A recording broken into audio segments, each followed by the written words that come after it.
All right. Let's get up to 2 Samuel chapter 3.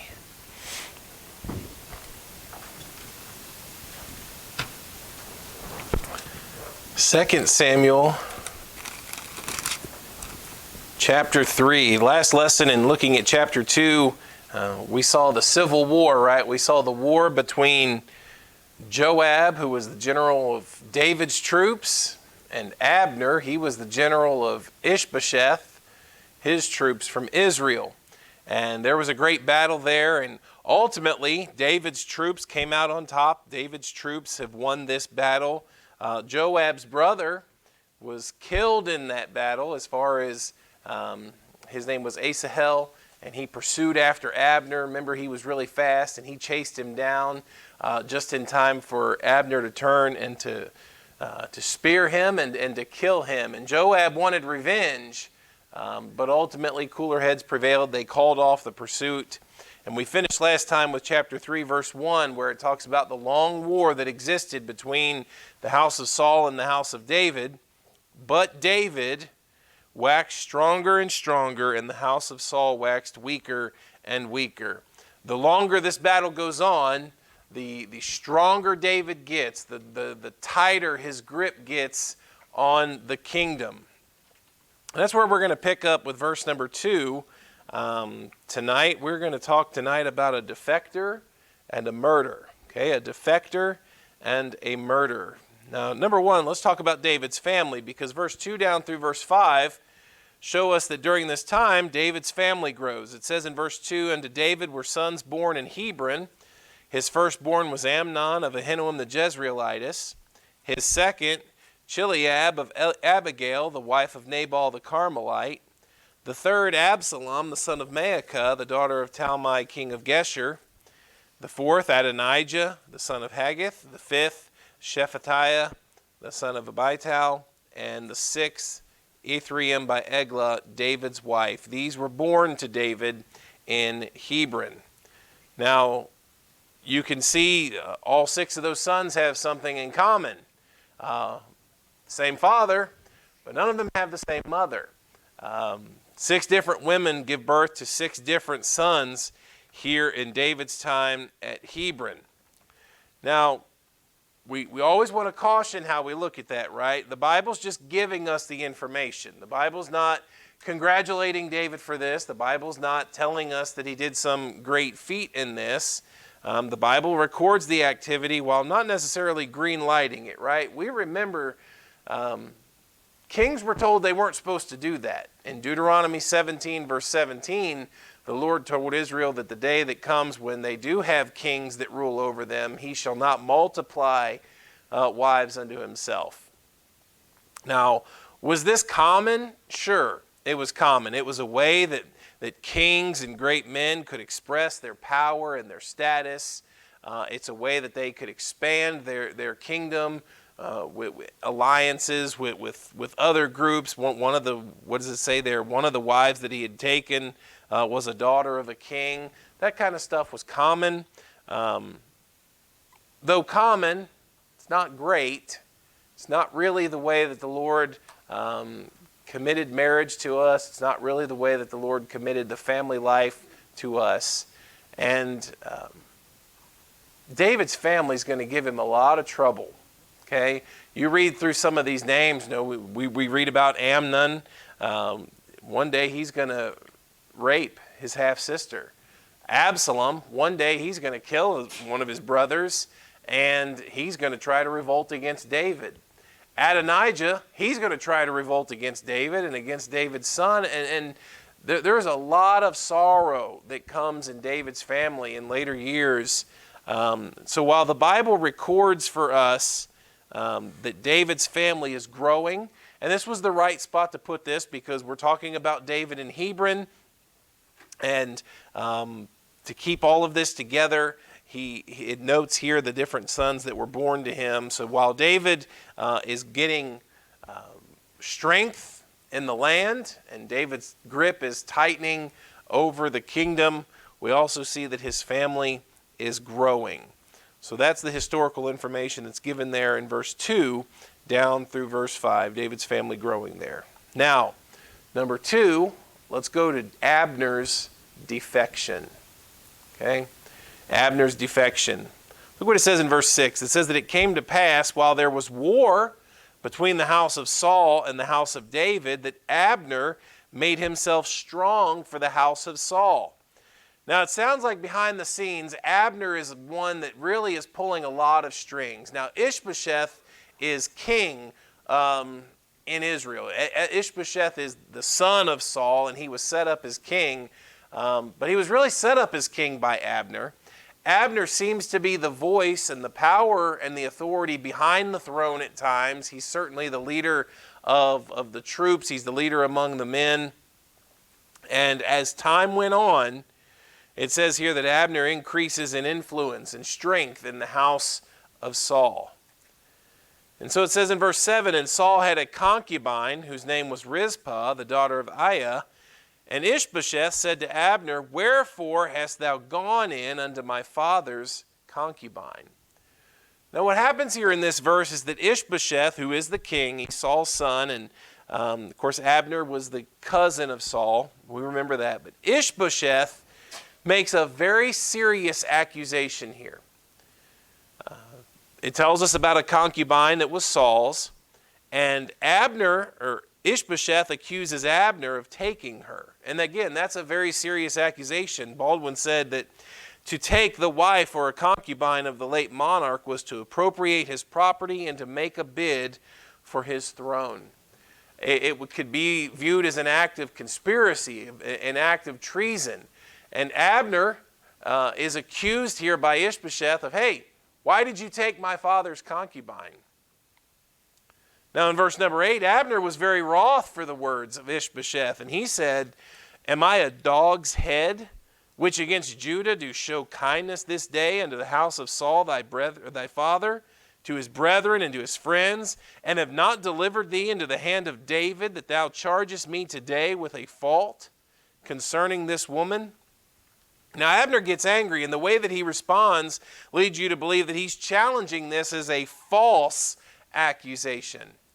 Now what really happened, we're not sure. This passage doesn't give us that information, but there's generally two thoughts, right? There's two camps of thought.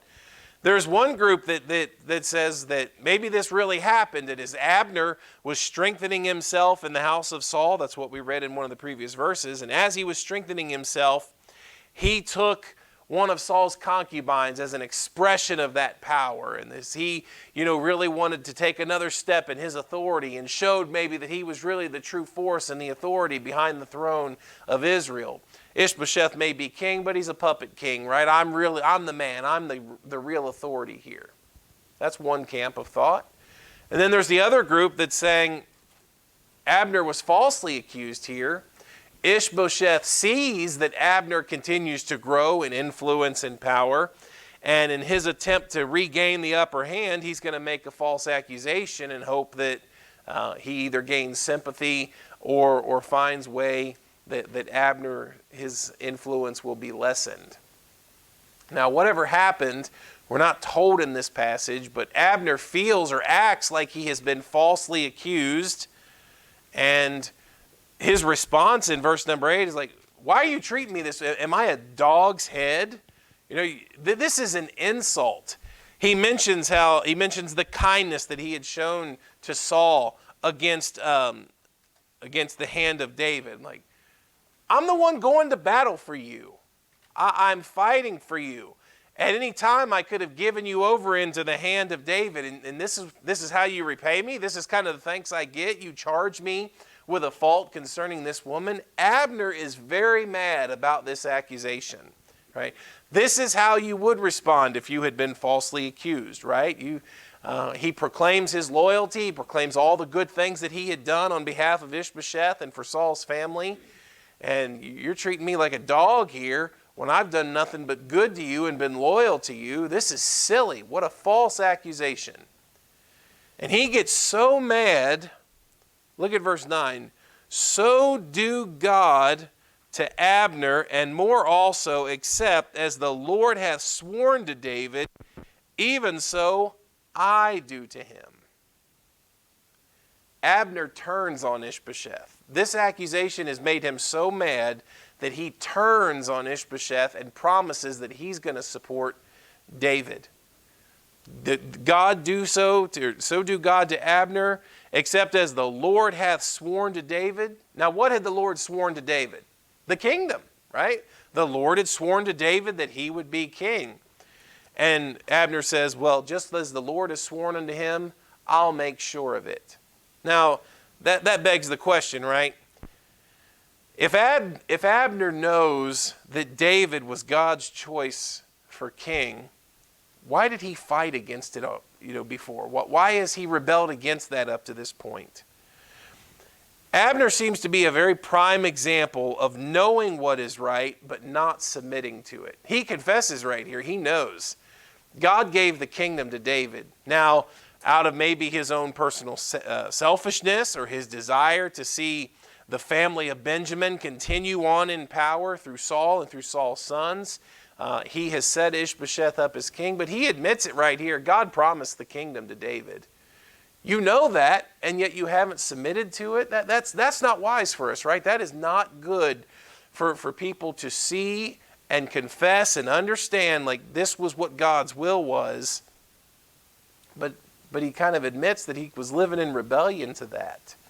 It's very easy for us to do sometimes, right? If we think that we have better ways, or maybe God's plan and God's path isn't going to be as self-gratifying as we had hoped that it would be. Listen, if you can see, if God's word is clear that something is his will and something is right, do it. Submit to it. Don't fight against it. Don't pretend that it's going to be easy all the time. And obviously there are going to be times where if your will comes into play, you wouldn't want to do it that way. There's a way that seems right unto us. There's a way that seems to be better for us. It probably sounds better for Abner if Saul's family can stay in power. But look, man, you confessed this was God's plan. Submit to that. Lean into it. Do it. And when Abner finally does recognize it and seems to be willing to submit to it, it's obviously not for the right reason. Abner's not going to turn his loyalty to David because, oh, you know what? This was God's plan. This was God's word, and I feel really convicted about that now. No, that's not why David leaves. That's not why Abner switches sides. He switches loyalties because he's been slighted, because he feels like he's been falsely accused. And even if he's going to now do what is technically right, he didn't really want to do it, and he's not really doing it for the right reason. Don't be an Abner, okay? Don't do that. Don't be like that. Do right, but that challenges our motives, right? To try to also do right for the right reason. Verse number 10. To translate the kingdom from the house of Saul and to set up the throne of David over Israel and over Judah, from Dan even to Beersheba. And that's speaking of geographically, from the top to the bottom, everywhere would be David's kingdom. And he could not answer Abner a word again because he feared him. Ishbosheth has no response to this.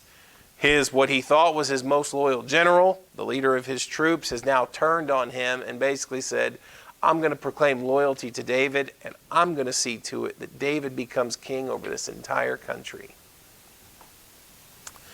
Verse 12, and Abner sent messengers to David on his behalf, saying, whose is the land? Saying also, make thy league with me, and behold, my hand shall be with thee, to bring about all Israel unto thee. Abner now sends his word. He sends messengers to David to give his intention of defecting and turning to his side and proclaiming loyalty to David. And he says, make thy league with me, or make an alliance or an agreement with me, and my hand shall be with thee. I'll join you, David.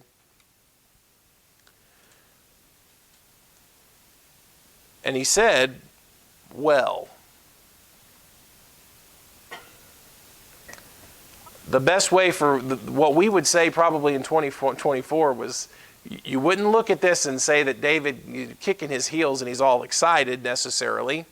This is maybe okay.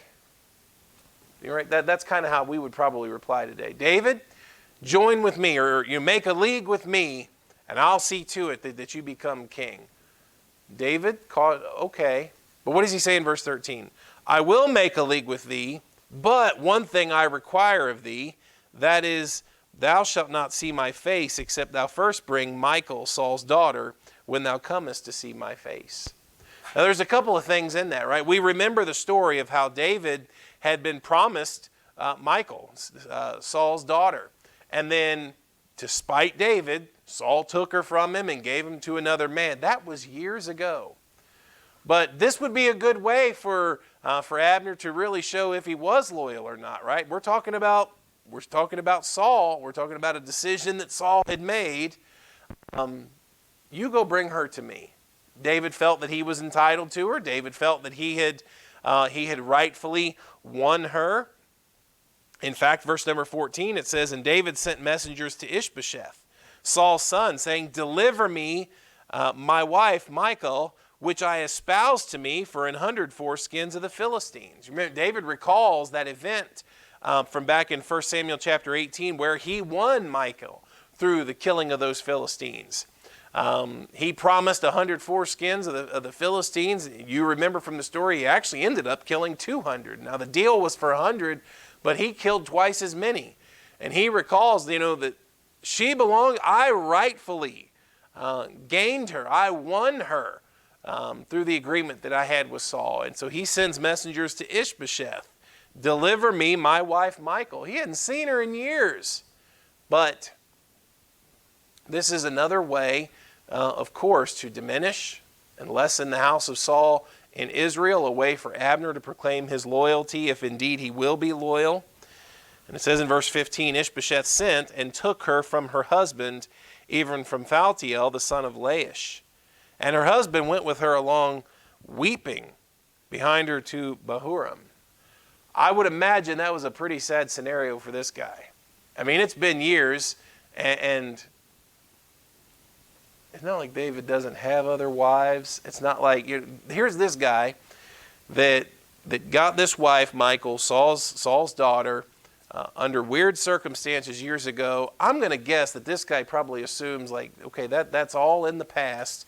That stuff's all been forgotten. Life goes on, and he had probably built what he thought was a happy life with the wife that he had. And then one day out of nowhere, here they come for her. We're taking her back and taking her to David.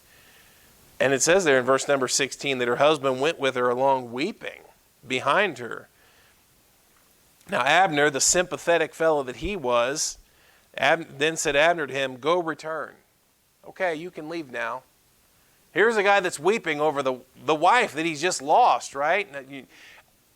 And I know the thought, right? Well, she's rightfully David's, right? David won her first. Of course, I'm not disagreeing with that. There's actually nothing wrong in thinking that. But that doesn't change the spot that this guy's in, and the family that he's built, and the years that he's spent in this, in this marriage and with his family. And to lose her and to follow after her weeping, and is he pleading the entire way? Come on, seriously? David needs her? And Abner, you can go.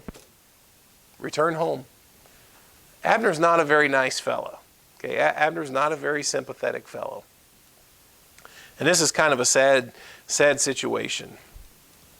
But David does get Michal, his wife, back. So we're at least up to 7 now. And those are just the ones from earlier that we know he had sons with while he was in Hebron. Okay, this is not the end of David's marriages and the children that he has.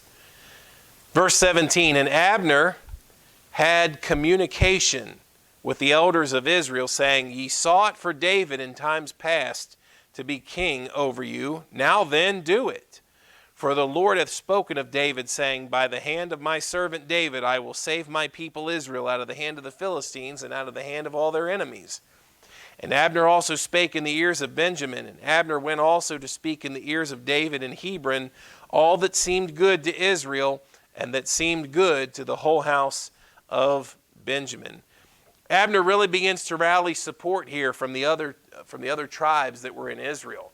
he begins to go out and he begins to speak to him. He talks about, there was a time that you desired, right? You guys remember the time when everybody could just sing David's praises. Saul's killed his 1,000, David his 10,000s.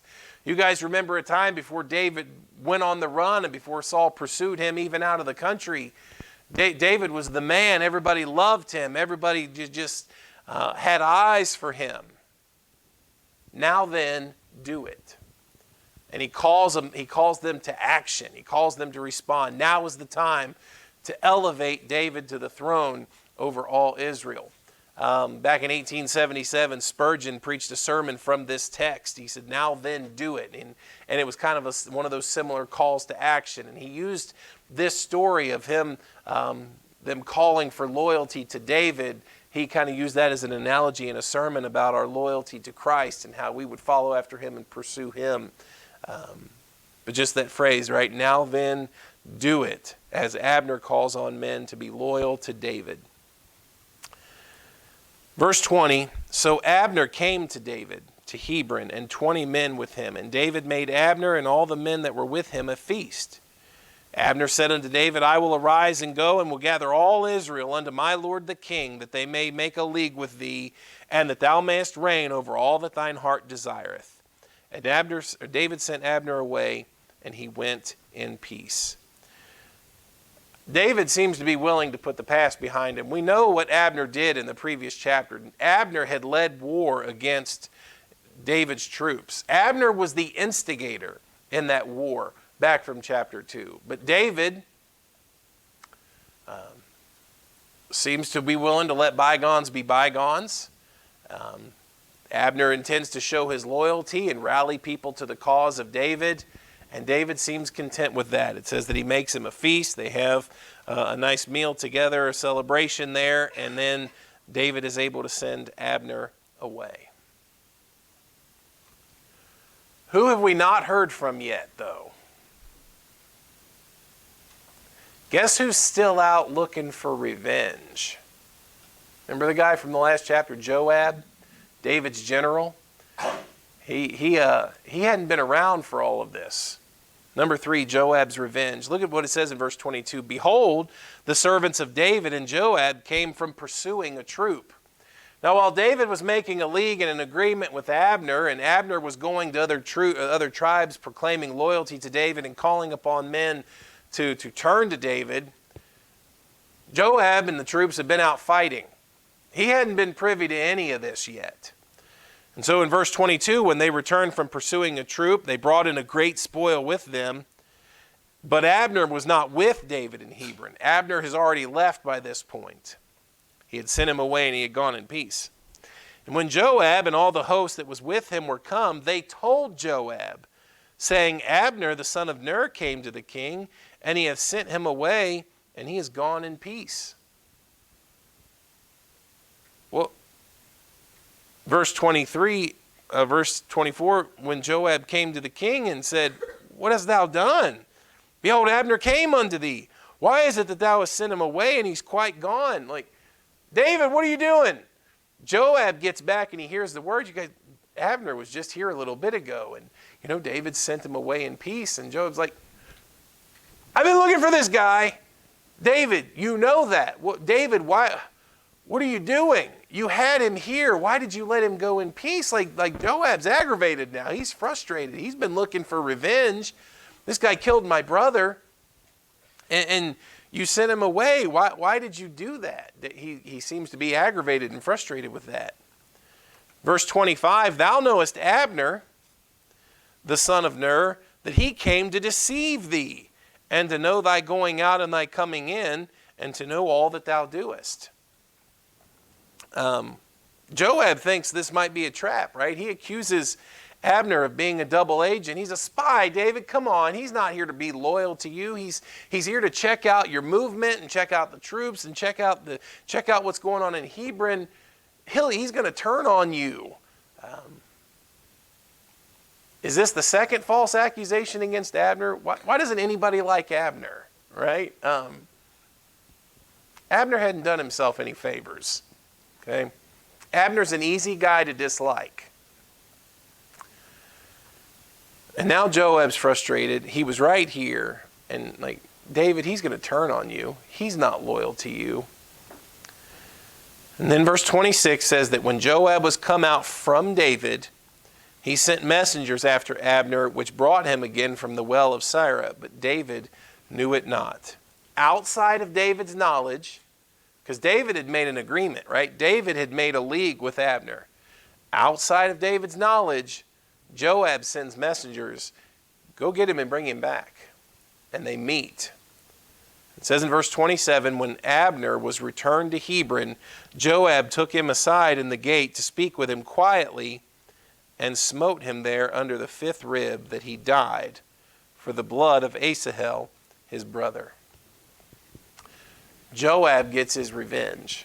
He sends messengers to bring Abner back, and they pretend they're going to have a little meeting, and they go right outside the gate, which is kind of interesting because we don't have time to really turn there, but Hebron is what you would have called one of the cities of refuge, and Joab would not have been allowed to kill him within that city. Now Joab, as the eldest brother, as the brother of Asahel, would have also been what you would call the avenger of blood. A bunch of weird things kind of converge here, right here in this story. But Joab gets his revenge. He actually gets it right in the same way, right? You remember how it says that that Abner killed Asahel? He smote him under the 5th rib. Joab does the exact same thing to Abner here. Pretends that they're going to go off and have a nice little quiet meeting, and then sticks him. And he kills him. And it says there in verse 27, for the blood of Asahel, his brother. Joab gets his revenge. And now the guy that nobody seems to like is gone. Abner has been killed. Now, number 4, let's take this to the end of the chapter here, and let's talk about David's lament. Verse 28, it says, afterward, when David heard it, he said, I and my kingdom are guiltless before the Lord forever from the blood of Abner, the son of Ner. David confesses a guiltlessness in this event. Now, why? Well, for one thing, it doesn't look good, right? This once word spreads, what are people going to think of David? Didn't you have an agreement with this guy? And then all of a sudden, your top general kills him, right? This kind of calls into question David's kingdom, the way that he operates, the kind of things that he authorizes. Is David into these backroom deals where he'll make one agreement publicly and then kind of on the side he'll send Joab to kill people? David knows that this speaks ill of him. This is not a good thing for him, his kingdom, or his reputation. And so the first thing David does is I didn't know anything about this. I am guiltless concerning the blood of Abner. I am guiltless before the Lord forever. I didn't have anything to do with this. This was not my call. I didn't order this. Joab went into business for himself. This is all on him. Verse 29, let it rest on the head of Joab. It's his fault. Let it rest on him and on all his father's house. And let there not fail from the house of Joab one that hath an issue, or that is a leper, or that leaneth on a staff, or that falleth on the sword, or that lacketh bread. David pronounces a very severe curse on Joab's family and any children that would be born to Joab. And that's kind of crazy, right? Sickness, weakness, death, and poverty. That's what David wishes on the house of Joab.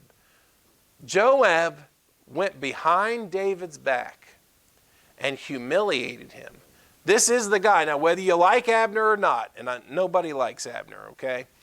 But whether you like Abner or not, David made an agreement with him. Abner proclaimed loyalty, said that he would rally the rest of the tribes. David agreed to that. Abner met the terms of the deal. He brought Michal back. He brought David's wife back to him. And David had made this agreement. Joab went behind his back, outside of David's knowledge, and killed him. This would be embarrassing and humiliating to David, and David is like, I didn't do it. And he pronounces a curse on the one that did. And anybody that comes from Joab, anybody from his house, sickness, weakness, death, poverty. David, a huge prayer of imprecation and a curse that he places upon Joab's family. So Joab, verse 30, and Abishai, his brother, slew Abner because he had slain their brother Asahel at Gibeon in the battle. And David said to Joab and to all the people that were with him, rend your clothes and gird you with sackcloth and mourn before Abner. And King David himself followed the bier. That would have been like the procession. The bier would have been like the bed or what they would have used, like a casket almost, or something that they would have used to transport the body. And David looks at Joab and basically says, you know what? We're going to have a funeral and you're going. I know you didn't like Abner, and I know you wanted to get your revenge, but rend your clothes and put on some sackcloth. We're going to have a proper burial. We're going to have a proper funeral for him. And David participates. Verse 32, they buried Abner in Hebron. And the king lifted up his voice and wept at the grave of Abner, and all the people wept. I think it's interesting that David wept right there. This is not the first time, but we've seen it again and again. David does not want his kingdom established this way. This is not what David had in mind. David does not want his kingdom to be built on the blood and violence against their brethren. David will war against the Amalekites. David will war against the Philistines. But he did not want his kingdom built through Saul's blood. He did not want his kingdom built through Abner's blood. He does not want his kingdom established through this kind of treachery and violence. It says in verse 33, the king lamented over Abner and said, Did Abner die, or died Abner as a fool dieth? Did Abner die like a fool, right? A criminal. Someone who had been charged, convicted, and executed? No, that's not how Abner died. Abner was murdered. Right? Joab went into business for himself and he killed him secretly, killed him outside of David's knowledge. He did it intentionally. He did it in cold blood. He did it as revenge for his brother. He murdered him. He says in verse 34, Thy hands were not bound, nor thy feet put into fetters. As a man falleth before wicked men, so fellest thou. This is not where Abner did not have his day in court. Abner did not have his day to be charged and convicted, to be sentenced, and to be killed like a criminal. He fell like a man fell before wicked men. He was treated wrongly. Now, I know 95% of us probably think, Abner kind of had it coming. That doesn't excuse the guy that did it. It doesn't excuse the guy that circumvented David's authority, went behind his back, and killed a man David had an agreement with. When all the people, it says there in verse 34, and all the people wept over him again. And when all the people came to cause David to eat meat while it was yet day, David sware, saying, So do God to me, and more also, if I taste bread or aught else, till the sun be down. David mourned and he would not eat. This was not a cause of celebration. Now listen, I mentioned before that David was not the kind, and he's proved this time and time again, he doesn't want his kingdom established this way, on the blood and violence of his people. That's not put on, right? That's not for show. David does not put on a show and go to the funeral and eulogize Abner and then secretly afterwards have a party and I'm kind of glad that guy's gone. No, when the funeral's done and they bring meat to David, he's like, no, this is not the time for that. And God do so to me if I eat meat before the sun goes down.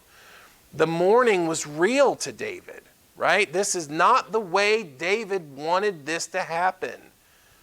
And he's grieved and he's mourning. This was not fake. This wasn't put on. This is not, we can't speak ill of the dead. We'll say something nice about Abner at his funeral.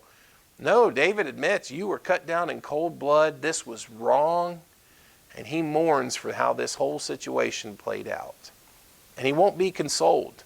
And the people that would come to him afterwards and, all right, David, let's eat. Let's kind of get past this and let's move on. No. This was a big deal, right? David's authority had been slighted. He's been made a fool of to the country potentially, and it's a big deal. Verse 36, and all the people took notice of it, and it pleased them, as whatsoever the king did pleased all the people. For all the people and all Israel understood that day that it was not of the king to slay Abner, the son of Ner. The people learned by David's actions that his words were real, right? They learned that the things that David said weren't fake, and they weren't put on for show, and they weren't just said to impress people. When David lived it out, the people then were able to understand, boy, he really didn't want it to happen this way. This really tore David up. This really bothered him. He didn't send Joab to kill him, right? You know that there were a few people that were like, yeah, as soon as Joab got back, he sent Joab secretly to kill Abner, didn't he?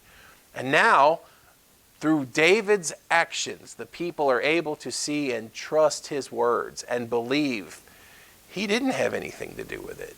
That is a challenge for us, right? To live in such a way that our words don't seem fake. Our words don't seem put on. That we say things and then we live lives so that people give evidence to those things and people can believe us. You don't want to be the kind that says one thing and then by the life you live give people reason to doubt the words you say. And David's that kind of guy. What David said, his frustration with Joab was real. His mourning over the situation was real. And by the way he responded, he gave the reason people to believe. You know what? I doubted David. I really thought he had a hand in this. And you know what? He didn't. David's a better man than I gave him credit for. Do that. Be that kind of person. Be the kind of person that through your actions give people reason to believe the things that you say.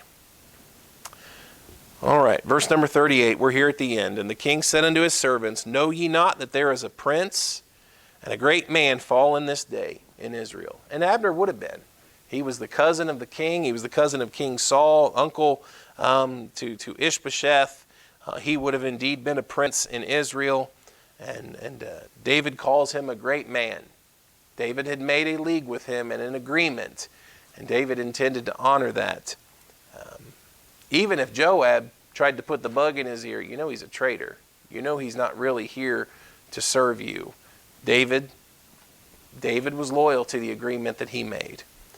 And I am this day weak, though anointed king.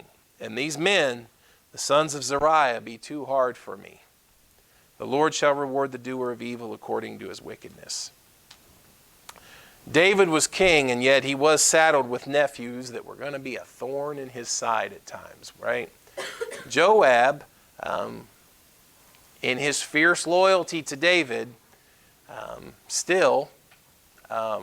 at times is going to be a pain. And this time he went into business for himself. He wanted revenge for his brother. He acted outside of David's authority, and that was twice in this chapter, right? Abner did it when he got slighted, took his ball and went home, and well, fine, I'll just be loyal to David. You don't think you're going to falsely accuse me? I'll take the whole kingdom from you and give it to David. And then we see it with Joab, taking his own revenge outside of David's orders and outside of David's covenants and agreements. A couple of men we've seen tonight who seem to act just in what they think is their best interest, for their own self-gratification, whether it was because Abner felt slighted or Joab felt entitled to revenge. You have these couple of men that are propped up for us as examples of people that just act on their own emotions and they act on their own self-gratification. And then you have David, who his strength is growing. His grip on the kingdom is growing day by day. And you know what he keeps saying? I don't want it to happen this way. This is not the way that I wanted this to happen. And the stronger his grip gets, David will still mourn when it's not being done the right way. So use those as two examples, right? Don't be like the Joab and the Abner of this chapter. Be like the David of this chapter. We want to follow God's will. We want to pursue after Him. We are not intended to be self-gratifying people. We are not in this for our own satisfaction, right? We have a Lord, we have a King that we are to be serving, and we're supposed to do things His way, right? All right, that's all our time for tonight. Let's go ahead and close. Father, we're thankful